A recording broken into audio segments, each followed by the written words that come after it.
अस्सलाम वालेकुम and welcome to my YouTube channel. उम्मीद है व्यूअर्स आप सब खैरियत से होंगे। आज हम जिस मेडिसिन के बारे में डिस्कस करने जा रहे हैं वो है मेथिकोबालमीन। तमाम व्यूअर्स से गुजारिश है कि मेरी वीडियो को एंड तक ज़रूर देखें ताकि आप इस मेडिसिन के बारे में मुकम्मल इन्फॉर्मेशन हासिल कर सकें। जी तो व्यूअर्स, सबसे पहले हम ये जानने की कोशिश करेंगे कि असल में मेथिकोबाल है क्या चीज़। मेथिकोबाल विटामिन B12 की एक किस्म है और ये कुदरती तौर पर इस फॉर्म में पाया जाता है। इसके बरक्स जो सियानोकोबाल्मीन है वो मैन मेड विटामिन B12 है। आप वीडियो में राइट साइड पर मेथिकोबाल का स्ट्रक्चर देख सकते हैं। इसमें ऑक्टाहेड्रल कोबाल्ट सेंटर के साथ मिथाइल ग्रुप अटैच है, जबकि सियानोकोबाल्मीन में इसी कोबाल्ट सेंटर के साथ सियानो ग्रुप अटैच होता है।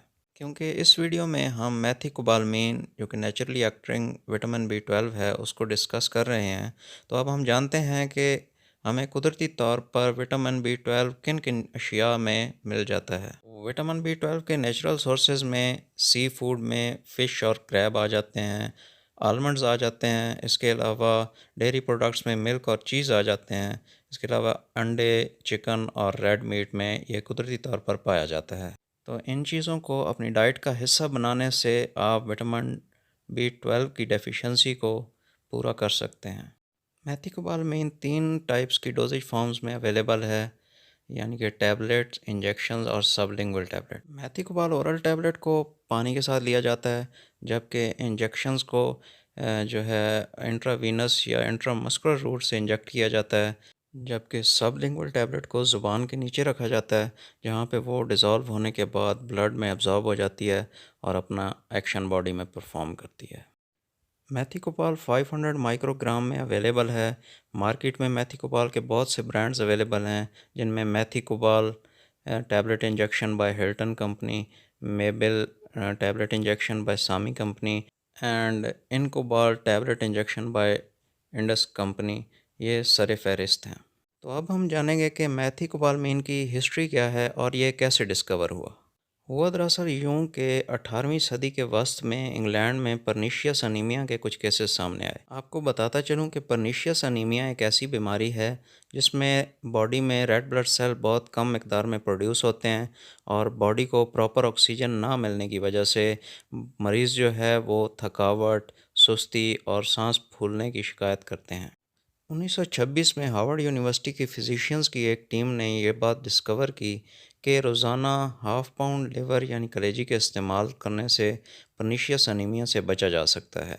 इस खबर के बाद दुनिया भर के रिसर्चर्स ने लिवर के अंदर यानी कलेजी के अंदर से अनीमिया के बचाव में जो अहम किरदार अदा करने वाला सब्सटेंस है उसको अलहदा करने का सोच लिया।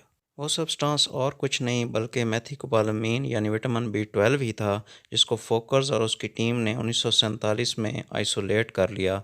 और यही आइसोलेटेड सब्सटेंस जब पर्नीशियस अनीमिया की एक पेशेंट में इस्तेमाल किया गया तो उससे वो बिल्कुल ठीक हो गई।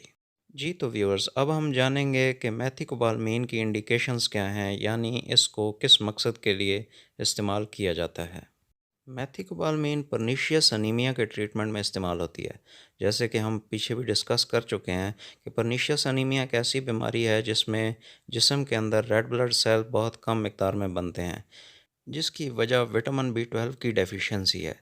क्योंकि जिस्म को रेड ब्लड सेल बनाने में विटामिन B12 की ज़रूरत होती है, तो अगर जिस्म में विटामिन B12 की कमी होगी तो बॉडी रेड ब्लड सेल्स नहीं बना पाएगी। रेड ब्लड सेल में कमी की वजह से बॉडी को प्रॉपर ऑक्सीजन नहीं मिल पाएगी और मरीज़ में ये अलामात ज़ाहिर होंगी।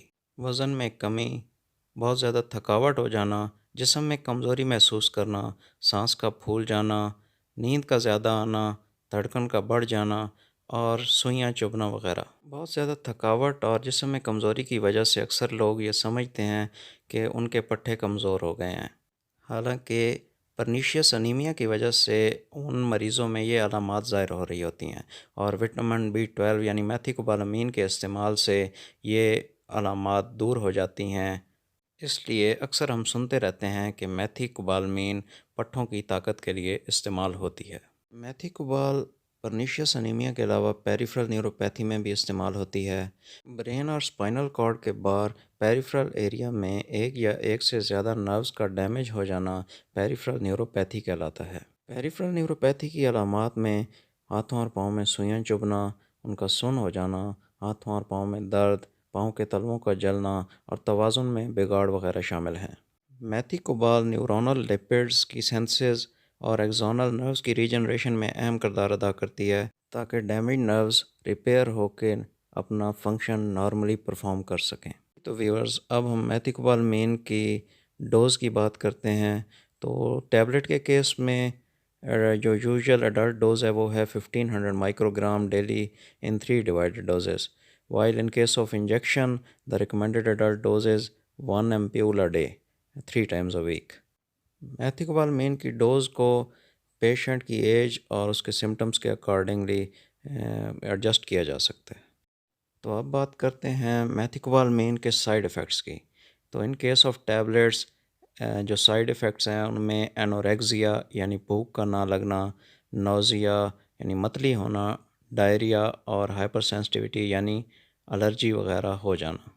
और इंजेक्शन के केस में इंट्रामस्कुलर इंजेक्शन की सूरत में इंजेक्शन वाली जगह पर दर्द, इसके अलावा सर में दर्द और एबनॉर्मली बहुत ज़्यादा पसीने आना और घबराहट महसूस होना वगैरह शामिल हैं।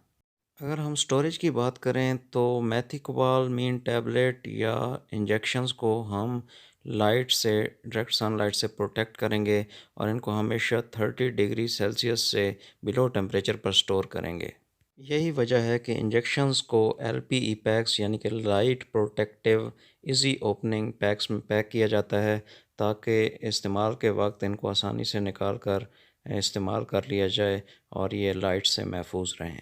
क्योंकि मैथिकोबाल्मीन फ़ोटोसेंसिटिव है और ये लाइट की वजह से डीकम्पोज़ हो जाता है। उम्मीद है व्यूअर्स आपको आज की वीडियो पसंद आई होगी। Thanks for watching my video. अल्लाह हाफ़िज़।